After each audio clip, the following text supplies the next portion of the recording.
नमस्कार, मैं हूँ शिवम मार्के। इस वक्त मैं बस्तर जिले के अंतिम सीमा बासानार ब्लॉक में खड़ा हूँ और यहाँ की परिस्थिति दिखा रहा हूँ। शिक्षा पर कितना जोर लगा रही है हमारी सरकार, वो इस चीज़ से समझ आती है।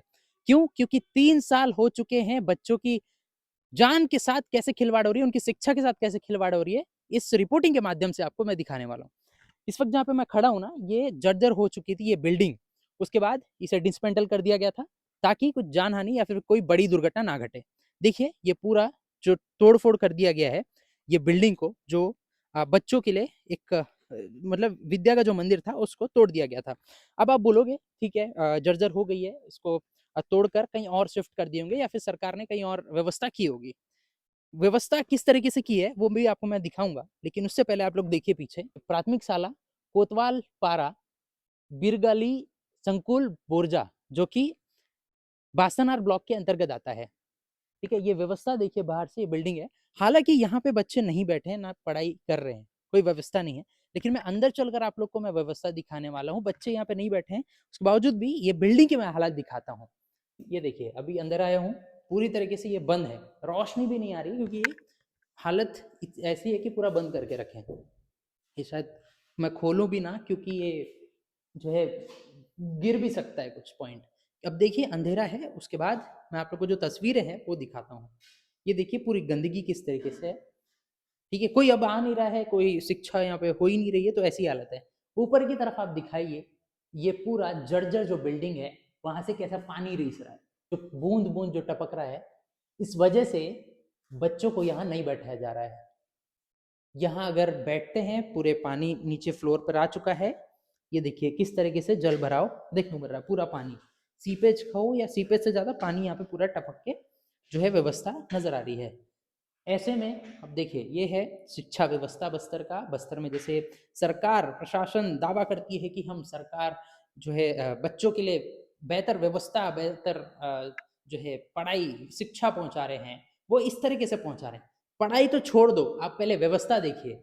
मतलब बच्चों के लिए जो बिल्डिंग है वो कितनी जर्जर है। दिखाइए, पूरा सीपेज आ चुका है, किस तरीके से ये पूरा क्रैक पड़ रहे हैं। यहाँ पे बड़ी जान हानि ना हो किसी बच्चे के साथ, किसी गुरुजी के साथ। इस वजह से बच्चों को एक गांव का एक घर है, वहां पर बैठा के पढ़ाई करा रहे हैं। देखिए आप परिस्थिति कैसी जर्जर है। अब प्रशासन बोलती है कि हम शिक्षा पे बहुत बेहतर काम कर रहे हैं बस्तर में। ऐसे क्या बस्तर की शिक्षा बेहतर हो सकती है क्या? सोचने की बात है। मतलब यहाँ के अधिकारियों से भी बात करेंगे कैसी व्यवस्था है। चलिए, एक बेहतर बात ये रही कि यहाँ से बच्चों को हटाकर एक गांव के एक घर है, वहां पर बैठाया गया था। आप लोग को मैं फोटो वहां पे दिखा रहा हूँ। देखिए, मतलब ये तस्वीर आपको जो नजर आ रही है, ये एक्चुअली बात यहाँ से ठीक अंदर पे आप जाएंगे ना थोड़ा सा, वो भी सकरा रास्ता है जहाँ पे पूरे पानी भरा हुआ है। पगडंडी जैसा रास्ता है जहाँ पे कभी भी स्लिप होकर एक घटना घट सकती है। मतलब हाथ पैर फ्रैक्चर हो सकती है, मुंडी पे चोट लग सकती है, शरीर पे। देखिए, यहाँ से हम गए अंदर, घर पे बच्चों को पढ़ाया जा रहा है, वो भी स्ट्रीट वाले, जहाँ पर लाइट की व्यवस्था नहीं है, ना पंखा की व्यवस्था नहीं है। जैसे गर्मी हो या फिर ठंड का मौसम हो या फिर बरसात का हो। जैसे इस वक्त बरसात है, तो आप लोग परिस्थितियां देखिए, पूरा पानी वहां पे भरा हुआ है। और अंदर पे हमने जब देखने की कोशिश की, तो प्राथमिक शाला अब जैसे यहाँ पे है, प्राथमिक शाला में फर्स्ट से लेकर 5th क्लास तक जो बच्चे हैं वो पढ़ाई करते हैं। ठीक है, वहाँ पे बैठे हुए थे और वो देखिए किस तरीके से, मतलब बच्चे तो जागरूकता दिखी है, बच्चों पे एक उत्साह थी कि हम स्कूल आएँगे, स्कूल आ भी रहे हैं कंटिन्यूअसली। साथ ही जो शिक्षक की जो बात करूँ, इतने प्रभावशाली हैं। मतलब आप सोचिए, इतने अंदरूनी क्षेत्र में शिक्षा पहुँचा रहे हैं, अपना ड्यूटी काफ़ी ईमानदारी से निभा रहे हैं। लेकिन जब प्रशासन ऐसे दावा करती है कि हम शिक्षा पे सुधार करेंगे, लेकिन वो शिक्षा नज़र नहीं आती, क्योंकि एक बड़ा सवाल है, किसी का गाँव का घर है, वहाँ पर बैठा के पढ़ा रहे हैं, जहाँ पे किसी भी प्रकार कोई व्यवस्था नहीं है, टेबल, बेंच कुछ भी नहीं है, नीचे पढ़ रहे हैं बच्चे। साथ में मतलब ऐसे कैसे उज्ज्वल हो सकता है बस्तर का भविष्य? सोचने वाली बात है। अब इस पर क्या आधिकारिक बयान आएगा, क्या बातचीत होगी, क्या इम्प्रूवमेंट होगा, वो देखने का विषय है। हालाँकि 3 साल से ज़्यादा इस व्यवस्था को हो चुके हैं, इस बिल्डिंग को तोड़ दिया गया था, डिसमेंटल कर दिया गया था। 3 साल के बाद भी ऐसा कौन-सा टेक्नोलॉजी से यहाँ पे स्कूल के बिल्डिंग बन रहे हैं, जो आज तक पूरा नहीं हो पाया है। 2026 अगस्त चल रहा है अभी, सोचने वाली बात है। 3 साल बाद ऐसी कौन-सी व्यवस्था है जो आज तक नहीं पहुँच पाई है बस्तर में। देखिए, बालक और बालिका शौच के लिए कैसी व्यवस्था उपयोग कर रही है। देखिए, मैं आपको तस्वीर दिखा रहा हूँ, ये वही बिल्डिंग था जिसे तोड़ दिया गया था। इसके बाद मैं आप लोग को अंदर ले जाता हूँ। मतलब यहाँ पे सांस लेना भी मुश्किल हो रहा है, इतनी स्मेल आ रही है, गंदी स्मेल। देखिए मतलब बच्चों के लिए कैसी व्यवस्था है वो देखिए। छात्र तो ठीक है, छात्राओं के लिए कैसी व्यवस्था है देखिए। वॉशरूम ये दिखाइए हाल, ऊपर में ये व्यवस्था देखिए पूरी जर्जर है। यहाँ पे भी कभी भी कुछ भी हो सकता है ना। ये देखिए पूरा रस्ट है, आर पार दिख रहा है। वॉशरूम दिखाइए एक बार कैसी व्यवस्था में है, अंदर से दिखाएंगे पूरा आर पार नजर आ रहा है। देखिए ऐसी व्यवस्था जो है देखने को मिलती है।